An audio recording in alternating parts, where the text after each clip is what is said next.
Anak-anak, percaya kepada Rasul-Rasul Allah merupakan rukun iman yang keempat. Ada 25 nabi yang wajib kita ketahui dan kita percaya. Maka dalam hari ini kita akan membahas 2 nabi, yaitu Nabi Daud dan Nabi Sulaiman. Nabi Daud alaihi salam merupakan generasi ke-13 dari keturunan Nabi Ibrahim melalui Nabi Ishak alaihi salam. Pada usia 9 tahun, Nabi Daud telah ikut berperang bersama kakaknya melawan pasukan Jalut dari Filistin atau Palestina. Nabi Daud ikut dalam pasukan Raja Talut. Dalam menghadapi pasukan Jalut, Nabi Daud meminta izin kepada Raja Talut untuk menghadapi Jalut. Di medan perang, dengan izin Allah, Nabi Daud berhasil mengalahkan Raja Jalut yang zalim itu.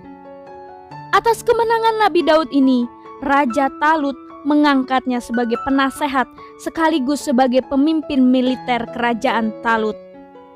Seiring berjalannya waktu, Raja Talut iri dan dengki pada kemasyhuran dan kepopuleran Nabi Daud.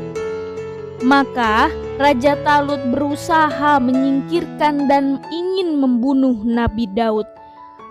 Mengetahui hal itu, Nabi Daud mencari tempat perlindungan dari niat jahat Raja Talut. Tetapi Nabi Daud tetap berani untuk menghadapi Raja Talut yang hendak ingin membunuhnya.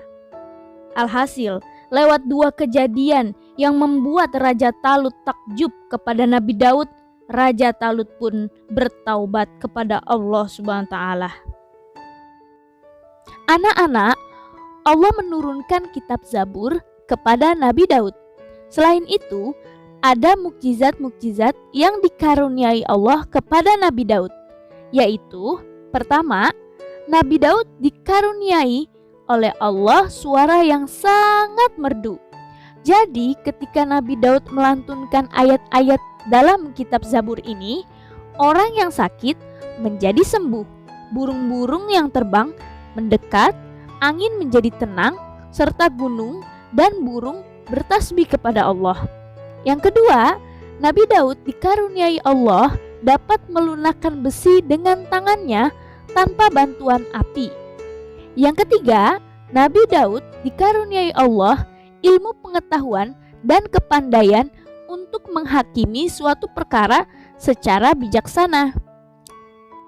Penting untuk diingat ya anak-anak, bahwa Nabi Daud ini merupakan nabi yang paling patuh kepada Allah. Saking patuhnya, puasa yang paling baik adalah puasa Nabi Daud, yaitu sehari puasa, sehari buka, sehari puasa, sehari buka.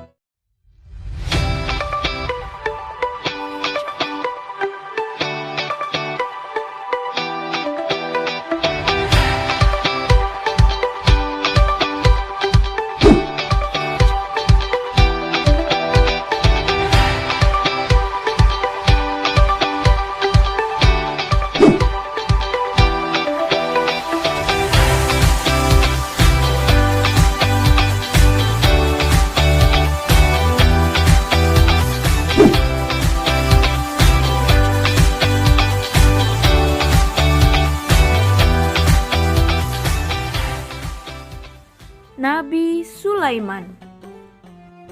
Nabi Sulaiman adalah putra Nabi Daud. Ia menjadi raja Bani Israel menggantikan ayahnya. Kekuasaan Nabi Ismail meliputi manusia, jin, binatang, tumbuhan, dan angin. Beliau memiliki sifat yang rendah hati. Alkisah, Nabi Sulaiman dan kaumnya hendak melewati lembah. Nabi Sulaiman mendengar para semut berseru untuk masuk ke dalam sarangnya agar tidak terinjak. Mendengar itu, Nabi Sulaiman menyuruh kaumnya untuk berhenti sejenak sampai semut-semut itu masuk ke dalam sarangnya.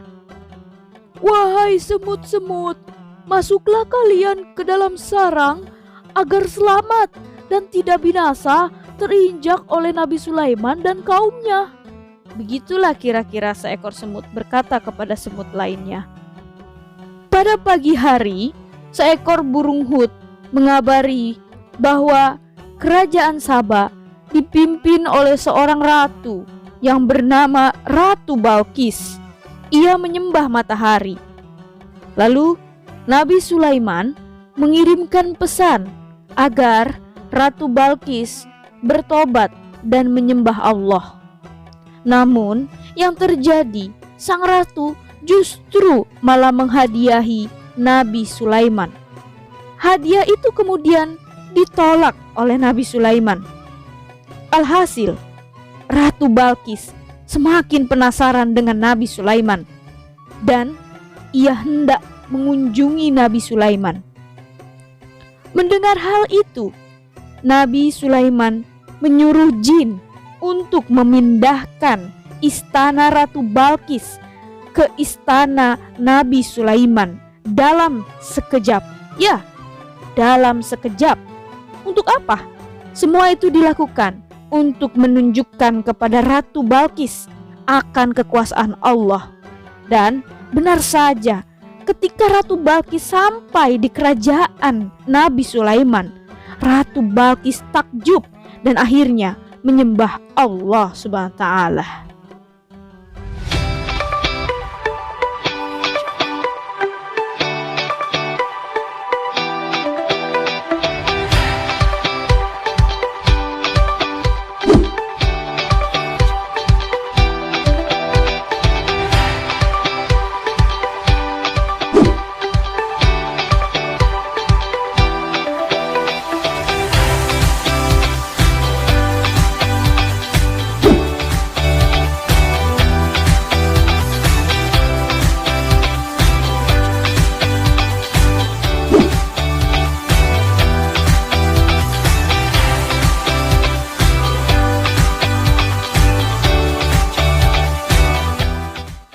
Perhatikan, tugas hari ini adalah kalian mengerjakan masing-masing 5 soal pada Google Form.